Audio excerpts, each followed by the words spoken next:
내란과 개혁에 대해서 정확히 말씀을 잘 해주셔가지고 내란 문제는 다시 언급하지 않겠는데요. 오늘은 여러분 마두로 베네수엘라의 독재자 마두로가 잡혔잖아요. 그걸 좀 전후해서 좀 설명을 드리겠습니다. 자유 올려주세요. 자유마을 만세 그랬는데 첫 번째 다음이요. 예. 저는 이제 어제도 제가 목사님께 말씀드렸지만 우리가 갖고 있는 용어 중에서 저는 가장 멋있는 용어가 자유마을입니다. 왜냐하면 이 문재인이가 과거에 주민자치회 이런 것들을 선정하고 있었는데 우리가 그것을 맞서기 위해서 만든 조직이 자유마을이거든요. 네. 얼마나 멋있어요. 네. 또 자유라는 단어 들어갔고 마을이기 때문에 훨씬 더 이렇게 친근감이 있죠. 예. 저희가 항상 좌파들한테 밀렸던 건 뭐냐면 용어 싸움에서 진보냐 보수냐 이렇게 하는 바람에 우리가 항상 이제 손해를 봤죠. 세상에 진보를 원하지 않는 사람이 어디 있습니까? 다 발전을 원하는 것인데 본인들은 진보라고 그러고 우리는 이제 보수라고 하는데 저는 그래서 보수나 진보나 용어보다는 우파, 좌파 이런 용어로 더 써야 될 것입니다. 그리고 자유마을 너무 멋있어요. 저는 이제 목사님 처음 뵀을 때 기억하시겠죠? 국민혁명당을 했어요. 국민혁명당. 저는 너무 창피해가지고 정당의 정당을 전혀 제가 무시하고 살았었는데 처음 가입한 정당이 국민혁명당 그래서 허경영의 그 정당 이름하고도 좀 비슷하잖아요. 그래서 이게 참 너무 제가 힘들었는데 그래도 이제 지금 이제 자리를 잘 잡아서 자유통일당 너무 좋아요. 예.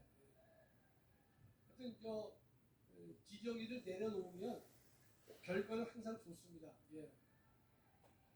목사님 들으셔야 되는데 이게 지금 딴 얘기 하실 것 같은데 지금. 자, 다음이요. 그럼 마두로가 이제 체포가 됐는데 미국이 이 인륜 범죄를 처단한 예가 있는데요. 첫째가 뭔가면 1990년 노리에가라고 있어요. 노리에가 파나마의 독재자였습니다. 파나마의 독재자였는데 이때 이 노리에가를 체포한 사람이 아버지 부시 대통령입니다. 부시 대통령. 그래서 저희 때를 체포해가지고 미국에 데려왔습니다. 미국 법정에서 징역 40년을 선고했어요.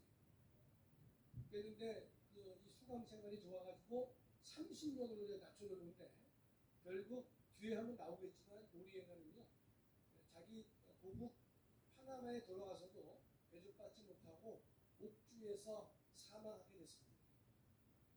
마두로의 운명도 제가 볼 때는 거의 뻔하다고 생각해요. 두 번째는 아들 부시는요, 여러분 기억하시겠지만 사담 후세인을 갖다가 죽였죠. 예.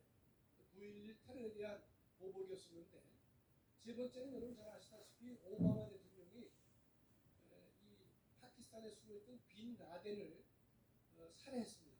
이게 세 번째 사건입니다. 네 번째가 이번에 이제 트럼프 대통령이 마두로를 체포한 것이죠.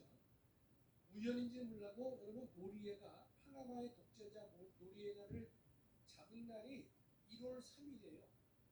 그랬는데 이번에 마두로도 1월 3일날 했죠. 네. 너무 우연이겠지만 36년 만에 이루어진 쾌거입니다. 네. 이 좌파들은 마두로 체포를 놨죠. 그런데 미국이 근데 제국주의에 어쩌고 쓸데없는 얘기를 하는데요. 마약은 한 국가의 범죄가 아니라 인류의 범죄입니다. 그래서 누구나 다 그건 체포할 수가 있는 것이에요. 네, 다음이요. 저희가 이제 현상금 중에 500만이 아니라 5천만 달러인데 한국 돈으로는 723억입니다. 마두로에 걸린 그 몸값이. 이것도 계속 늘어났어요. 2020년도에는 1,500달러, 1,500만 달러, 또 2015년에는 2,500만 달러. 이 금액이 올라가다가 작년에는 5천만 달러로 늘었습니다. 그러니까 아마 지금 인류가 만들어지고 지금까지 가장 큰 현상금이 걸린 인간이 바로 마두로입니다. 다음이요. 지금 노리에가가 파나마 독재자였는데 이 인간이 잡혔던 있지 않습니까? 40년 미국 법원에서 40년형을 때렸는데 30년으로 감형됐고 17년 복역하다가 미국에서 형기가 끝나가지고 제가 이걸 공부를 해보니까 저 인간이 바로 파나마로 가는 것이 아니라 프랑스에서 또 재판을 받습니다. 저는 자세한 내용은 모르겠지만 프랑스에서 7년형으로 다시 옥살이를 합니다. 그리고 나서 2011년에 자기 모국인 파나마로 가봤는데 거기서 징역 60년이 선고가 됩니다. 왜냐하면 이 인간이 살인죄가 3건 이상 있었기 때문에 그런 이제 평생을 감옥에서 보내다가 이제 죽었죠. 아마 이번에 마두로도 그와 같은 전례를 밟을 것으로 우리가 보는 것입니다. 다음이요. 근데 지금 전 세계에서 이 베네수엘라가 중국과 아주 가깝습니다. 얼마큼 가까운가면요. 지금 제가 썼지만 베네수엘라는 이 원유를 팔아요. 그러면 이게 가공 능력이 부족하기 때문에 원유를 파는데 중국에게 베네수엘라의 원유의 80%를 중국에게 싼 값으로 넘겨줍니다. 그런데 베네수엘라가 얼마나 못 사느냐? 그 중국에서 받는 돈, 그게 베네수엘라 수입의 90%입니다. 원유 팔아서 먹고 살았다 이 뜻이죠. 그랬는데 그러면 중국은 어떻게 되냐? 600억 달러, 즉 87조를요 중국이 베네수엘라에게 차관으로 제공했습니다. 87조 제공한 다음에 원유를 가져가지 않습니까? 갈 때마다 돈을 차감을 하는 거예요. 베네수엘라가 그렇게 이제 망조했었던 것이죠. 제가 이걸 공부를 하면서 놀란 게 1950년 6.25 당시에요. 저도 깜짝 놀랐어요. 베네수엘라가 전 세계 1인당 GDP가 전 세계 4위였습니다. 4위요.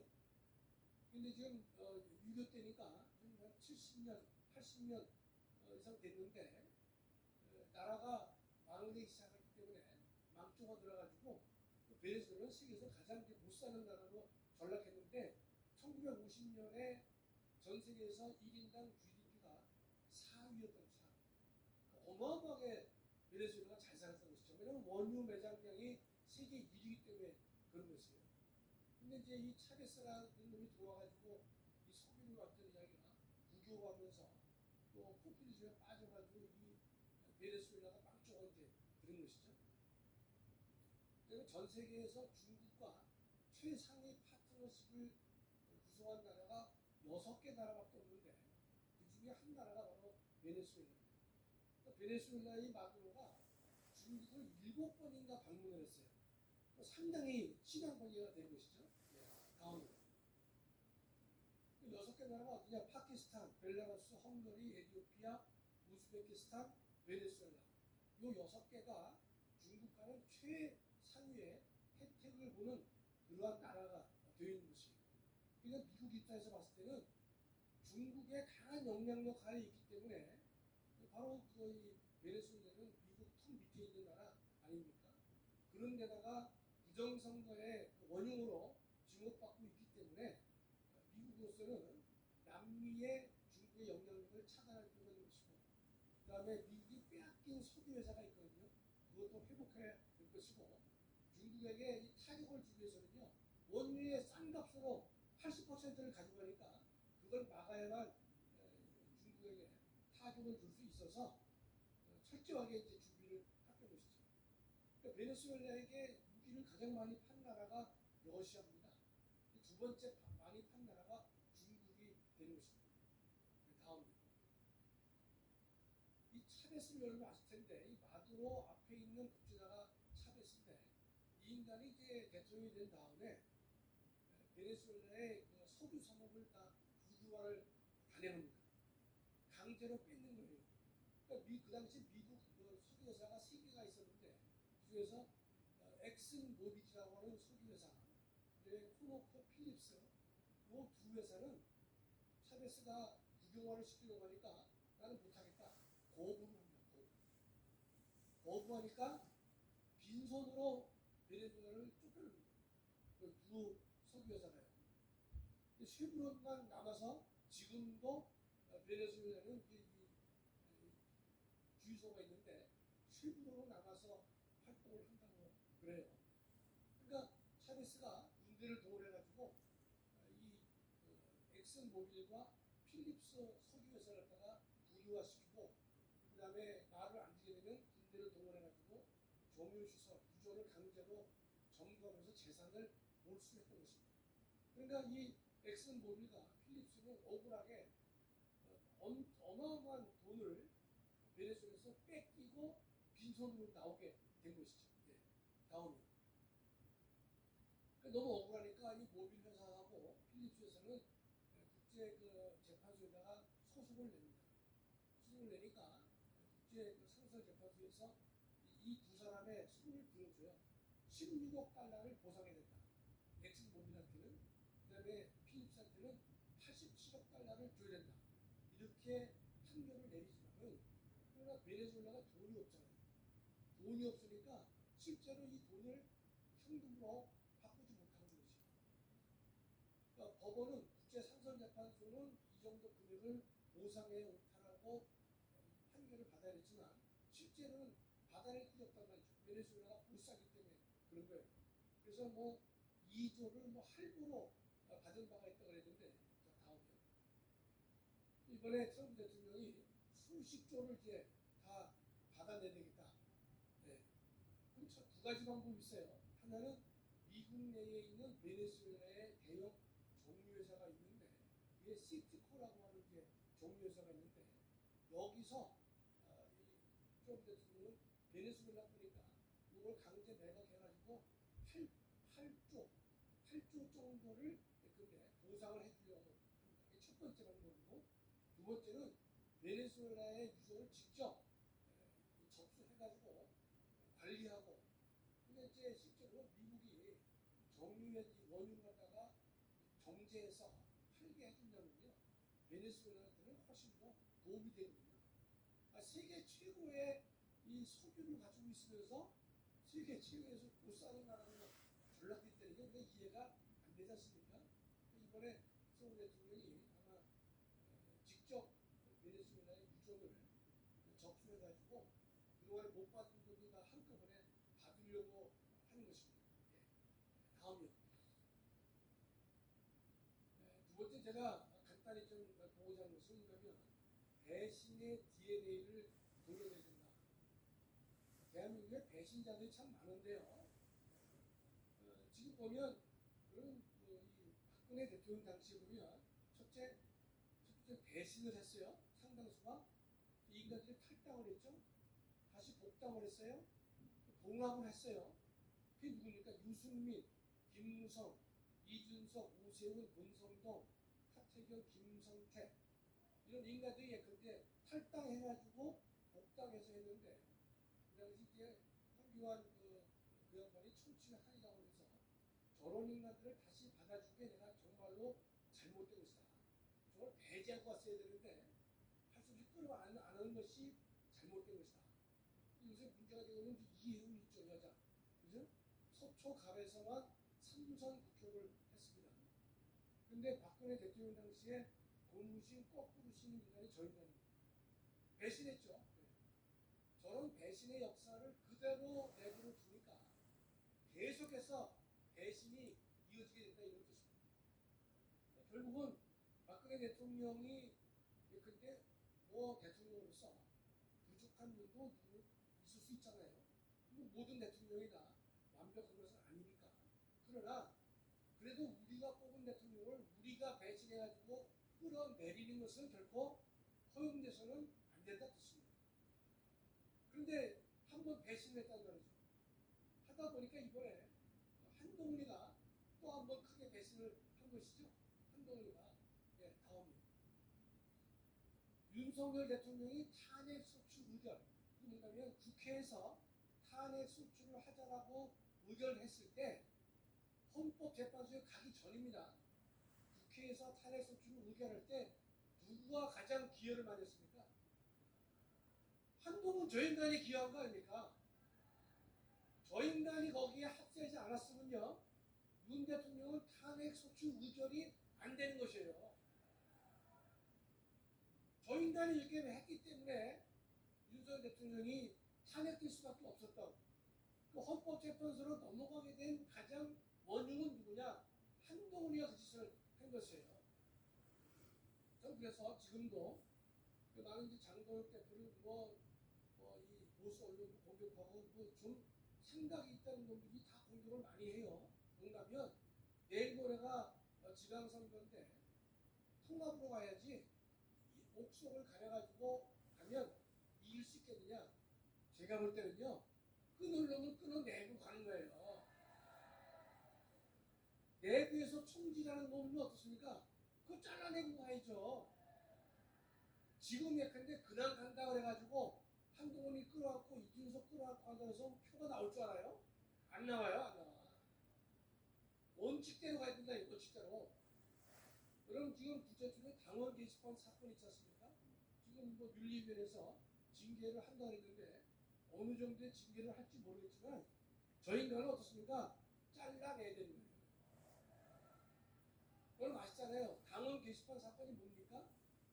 한동훈이가 근데 대표이었다가 한동훈의 질문 원흉은 뭐냐? 재작년 총선에서 참패했잖아요. 그만뒀는데 다시 복귀를 했단 말이죠. 다시 또 나왔어요. 나오고 나서 다시 복귀할 때 6개월 기간 동안에 한동훈이가 한 행동이 뭐냐?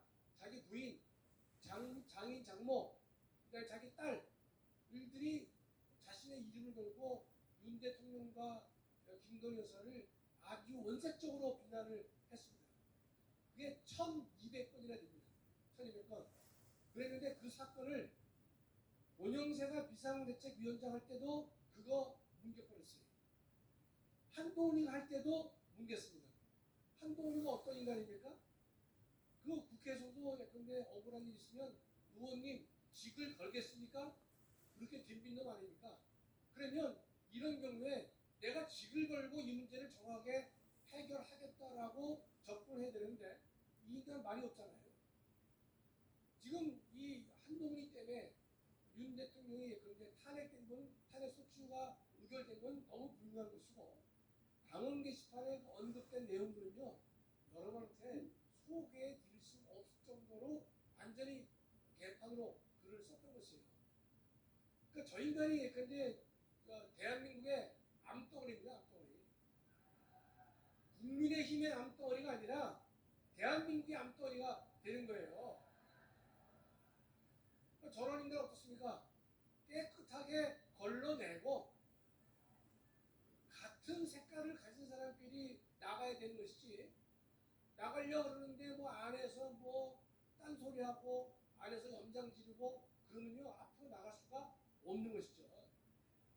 어차피 망조가 들었는데 차제에 모든 것을 다 깨끗이 정리하고 이념과 생각이 물론 조금은 다를 수 있다 하더라도 큰 이 방향에 있어서는 같은 생각을 하고 같은 목표를 위해서 노력하는 사람들끼리 목숨 걸고 싸워야 이기는 것입니다. 또 우리가 지난번 대선 때에도 우리 광화문이 전국 다니면서 윤석열 대통령의 지지율을 52%까지 올려놨잖아요. 그랬는데 탄핵이 됐어요. 그런데 탄핵되니까 헌법재판소의 결정을 존중하겠다는 놈이 태반이에요. 태반이라고요. 그럼 우리 광화문세는 뭐라고 얘기했습니까? 헌법재판소 결정은 휴지다, 휴지. 제가 휴지라고 얘기를 했잖아요. 조금 전에 우리 이동호 장로와 헌재 결정과 관련된 얘기를 물론 지금 이제 재판 중에 한 얘기지만 홍정훈이나 박종훈의 그 의견은 증거로 삼기에는 너무나 신빙성이 떨어진 것이기 때문에 증거로 삼아서는 안 되는 것인데 그걸 마치 증거로 삼아가지고 윤석열 대통령에다가 탄핵을 의결했단 말이죠. 제가 볼 때는 그건 휴지에 불과하다. 제가 그냥 말씀드린 것이 아니라 헌법학자 입장에서는 저런 식의 판결은 우리가 도저히 받아들일 수 없기 때문에 제가 휴지에 불과하다고 얘기를 한 거예요. 그러면 휴지에 불과한 헌법재판소를 상대로 우리가 힘을 합쳐서 싸웠다라면 지난번 대선에서도 이재명이가 결코 쉽게 되기가 어려웠을 겁니다. 그랬는데 계엄을 사과해야 된다 그러니까 우리는 더 이상 아무런 동력도 갖고 있지 않은 것이죠. 우리가 어거지로 계엄이 옳다, 틀리지 않다 이렇게 어거지로 말씀드리는 것이 아니라 실제로 제가 이번 윤석열 대통령 재판을 보면서요, 또 수많은 언론사의 태도를 보면요, 이런 문제는 전혀 언급 안 해요. 윤석열 대통령이 국회에 투입된 병력보다 더 많은 병력을 중앙선관위에다가 투입했다고 하는 것은 얘기하는 놈이 없어요. 아니 얘기하는 놈이 없다니까? 뭔가 일이 이루어졌으면 원인이 있을 거 아니에요. 원인이. 그러니까 윤 대통령이 바보라서 국회는 이대학 한 80명 하고 선관위는 300명 문의를 보냅니까? 바보가 아니잖아요. 부정선거의 의혹이 상당히 강하게 있기 때문에 이 문제를 해결하지 않고서는 대한민국의 선거가 개판되는 것이고, 그렇다면 민주주의의 꽃인 선거가 망가지고 있기 때문에 대한민국은 설 수가 없다라는 신념 하에서 더 많은 병력을 중앙선관위에 보냈는데 그 얘기를 말하는 인간이 없는 것이에요. 헌법재판소에서도 어떻습니까? 실제로 투표한 사람과 임명부에 있는 사람의 숫자를 맞춰보자. 그 안을 헌재 어떻습니까? 거절해버린 것이에요. 그 간단한 사건을 우리가 그런 투표하기 전에 임명부에 도장 찍지 않습니까? 거기 찍힌 사람과 실제로 투표한 사람의 숫자를 쳐보자 그랬는데 그걸 안 하잖아요. 그걸 분명히 해야 되는데 그것마저도 헌재는 거부하면서 지금 윤 대통령이 이 기현선포는요, 탄핵을 29번 당했다. 예산안이 0이다. 그것도 한 부분이 되겠지만 더욱더 중요한 것은 헌법 중앙선관위에 300명을 보내고 국회는 280명 보냈잖아요. 그것만 봐도 윤 대통령의 계엄선포가 어디에다가 중점을 두고 있는 줄 알 수가 있지 않습니까? 그 왜 계엄선포를 했겠냐는 말은 전혀 나오진 않고 중앙선관위를 언급하는 인간이 단 한 명도 없어요. 그러니까 배울 때 이게 나라의 망조가 되었기 때문에 이런 일이 발생하는 것인데, 그래도 살아있는 의식을 가진 분이 바로 여러분들이에요. 우리 광화문 총사령관 정광훈 목사님이 계셔서 모시고 우리가 나가서 싸운다면 지금은 여러분 우리가 미약하다고 볼 수도 있습니다. 그러나 우리가 열심히 말씀 의지해서 나간다면 반드시 승리할 것으로 우리가 보는 것이에요. 2019년에 목사님이 광화문을 처음 하셨죠? 그때 동조한 사람이 제 알기로는 30-40명밖에 안 됐다고 그랬습니다. 그럼 목사님이 단식하시고 뭐하시고 해가지고 그해 10월 3일 날 100만 넘는 사람들이 광화문에 모인 것이에요. 그러니까 총사하는 건 아닙니까? 지금 예컨대 다 이재명한테 넘어간 것 같고 실제로 넘어간 거 아닙니다. 우리가 정말로 하나님 의지하면서 목사님 따라서 일을 한다면 반드시 좋은 날이 올 것이다. 확신하고 있습니다. 여러분, 웃기는 얘기 하나 드릴게요. 제가 목사님 모시고 태국에 놀러 갔어요. 태국에. 그 코끼리 쇼를 하더라고요. 근데 사육사가 하는 말이 이 코끼리를 울게 하면 천불을 주겠다고, 천불. 그럼 많은 사람들이 도전했습니다. 근데 코끼리가 우나요? 안 울죠. 우리 전 목사님 가가지고 코끼리한테 속닥속닥 이기니까 코끼리가 막 우는 거예요. 뭐라고 말했느냐? 목사님 가셔서 그 코끼리한테 내가 8년간 광화문 운동을 해서 속상한 그 사정을 얘기했더니만 코끼리가 막 우는 거예요. 근데 그 사육사가 너무 놀래가지고 더는 한 번 더 게임을 하자. 코끼리 발을 들게 할 수 없냐. 그러니까 또 사람들 나가서 뭐라 부르니까 코끼리가 뭐 발을 듭니까? 우리 목사님이 또 가서 한마디 하니까 코끼리가 난리를 치는 거예요. 발을 들고 뭐 안 간다 간다. 뭐라고 썼느냐? 너 나하고 같이 야간으로 가서 함께 운동할래? 그러니까 코끼리가 두 발 두 손 들면서 절대로 못한다 이렇게 했다는 거죠. 예. 여러분들이 목사님 일하실 때 가장 힘이 되는 것은 여러분들이 열심히 나와주셔서 함께 해주실 때 목사님도 사람이기 때문에 위로가 되시다고 생각을 해요. 네, 감사합니다.